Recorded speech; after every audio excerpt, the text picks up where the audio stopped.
चलिए आज की वीडियो में एक्सरसाइज 7.2 का क्वेश्चन नंबर 4 देख लेते हैं।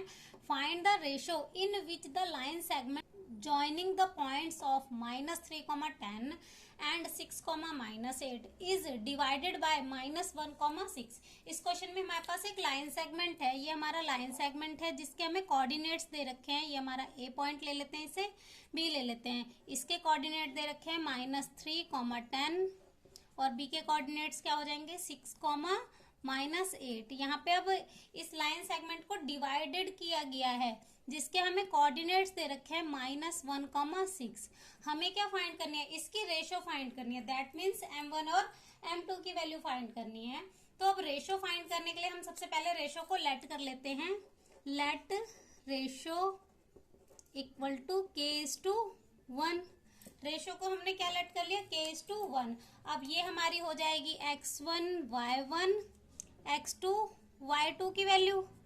अब रेशो फाइंड करने के लिए हम सेक्शन फॉर्मूला लगा लेते हैं। सेक्शन फॉर्मूला क्या होता है, जब इसके कोऑर्डिनेट्स निकालते हैं इस पॉइंट के, लेट सपोज ये हमारा P पॉइंट है, इसके अगर हम कोऑर्डिनेट्स निकालते हैं तो हमारा सेक्शन फॉर्मूला क्या होता है, m1 x2 plus m2 x1 divide by m1 plus m2 m1 y2 plus m2 y1 divide by m1 plus m2।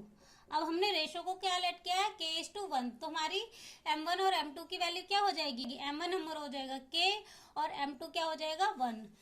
तो अब हम वैल्यू पुट कर लेते हैं। x और y की वैल्यू हमारी क्या आ जाएगी -1, 6। जब हम इसके कोऑर्डिनेट्स निकालते हैं, जब x वाली वैल्यू निकालते हैं तो ये लगता है और y वाली निकालते हैं तो ये, तो x की हमारी वैल्यू क्या आ जाएगी -1 और y की जगह हमारा क्या आ जाएगा 6 आ जाएगा।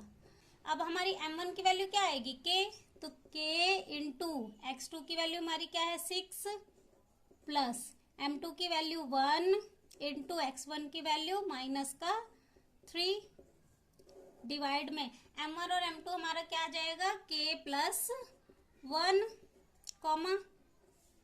अब यहाँ पे m1 की वैल्यू हमारी k इंटू y2 की वैल्यू -8 प्लस m2 की वैल्यू 1 इंटू y1 की वैल्यू हमारी क्या आ जाएगी 10 divide by same k plus 1। अब हम -1 को किसके इक्वल में रखेंगे, इसके इक्वल में रखेंगे, क्योंकि जब हम इसे सॉल्व करते हैं तो इसका x पॉइंट आता है। तो -1 के इक्वल टू में क्या आ जाएगा 6 1 जा 6k प्लस 3 1 जा -3 डिवाइड बाय k प्लस 1। अब इसे क्रॉस मल्टीप्लाई कर देंगे तो इसे -1 से मल्टीप्लाई करेंगे तो क्या आ जाएगा -k, -1 को इससे करेंगे तो -1 इक्वल टू 6k -3। अब इसको 1 से मल्टीप्लाई करेंगे तो सेम वैल्यू आ जाएगी। अब हम k वाली वैल्यू को एक साइड कर लेते हैं और जो कांस्टेंट वैल्यू है उसको एक साइड कर लेते हैं। तो ये माइनस का k, अब ये प्लस का 6k इधर आके क्या हो जाएगा माइनस का 6k equal to -3 as it is. अब -1 इधर आएगा तो प्लस का 1। अब माइनस माइनस प्लस पर साइन माइनस का, तो ये कितना आ जाएगा -7k equal to minus plus minus, तो यहाँ पे क्या आ जाएगा -2। माइनस से माइनस कैंसिल हो जाएगा, k की वैल्यू हमारी क्या आ जाएगी 2/7। ये इसके मल्टीप्लाई में है तो इधर आएगा 7 में। तो हमने रेशो को क्या लेट करा था k:1, तो k की वैल्यू हमारी क्या आई 2/7 रेशो 1। अब हमारी जो रेशो है वो फ्रैक्शन में नहीं होती है, तो ये इसके यहाँ पे डिवाइड में है तो इधर ले जाएंगे मल्टीप्लाई में हो जाएगा। तो हमारी रेशो क्या हो जाएगी 2:7, 7 1 जा 7। तो रेशो हमारी क्या आ गई 2:7। इसमें हमें रेशो फाइंड करनी थी जो कि हमारी क्या आ गई 2:7। यही से हमारा क्वेश्चन नंबर 4 हो जाता है कंप्लीट। अब नेक्स्ट देखेंगे क्वेश्चन नंबर 5। तो अब क्वेश्चन नंबर 5 देख लेते हैं। Find the ratio in which the line segment joining a 1, -5 and b -4, 5 is divided by the x axis. इस क्वेश्चन में हमारे पास एक ए बी लाइन सेगमेंट है जो किसको डिवाइड कर रहा है, x एक्सिस को डिवाइड कर रहा है। ये हमारा लाइन सेगमेंट है ए बी जो किसको डिवाइड कर रहा है, x एक्सिस को डिवाइड कर रहा है। कहाँ पे, यहाँ पे डिवाइड कर रहा है। इसकी हमें रेशियो फाइंड करनी है and also find the coordinate of point of division, और जहां पे इसको डिवीजन कर रहा है ये एक्स एक्सिस को, उसकी हमें कोऑर्डिनेट भी फाइंड करने हैं। तो लेट सपोज ये हमारा पॉइंट P हो जाएगा। इसकी रेशो फाइंड करनी है एंड कोऑर्डिनेट। तो रेशो को हम क्या लेट कर लेते हैं, लेट रेशो टू बी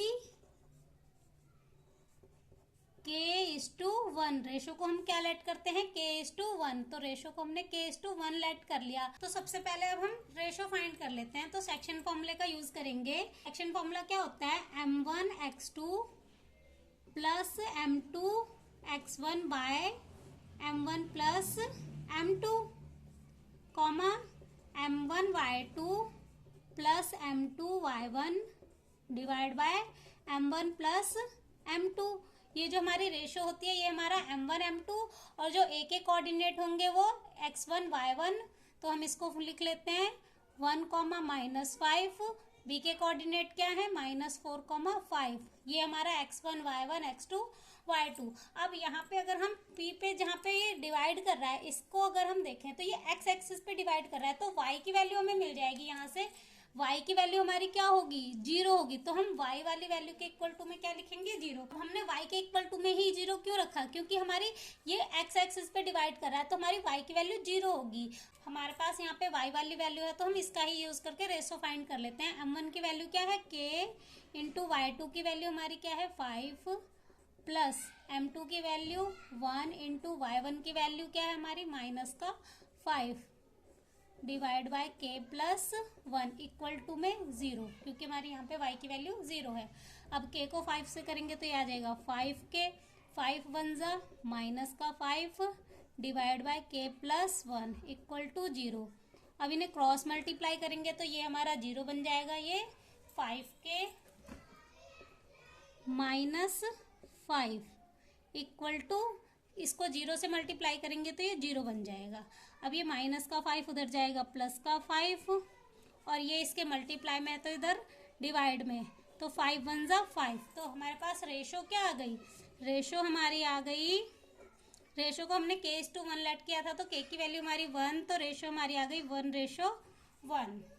अब रेशो तो हमारी फाइंड हो गई। अब हम इसके कोऑर्डिनेट फाइंड कर लेते हैं। तो y की वैल्यू तो हमारी पता है 0, x की वैल्यू फाइंड कर लेते हैं, तो हम इसमें पुट कर लेते हैं वैल्यू। m1 की वैल्यू हमारी क्या आ जाएगी 1 इंटू x2 की वैल्यू हमारी क्या है -4, प्लस m2 की वैल्यू हमारी क्या है 1 इंटू x1 की वैल्यू हमारी 1 डिवाइड बाय 1 प्लस 1, तो ये 4 1 जा -4, 1 1 जा 1, 1 + 1 2, माइनस प्लस माइनस, तो ये कितना आ जाएगा -3/2।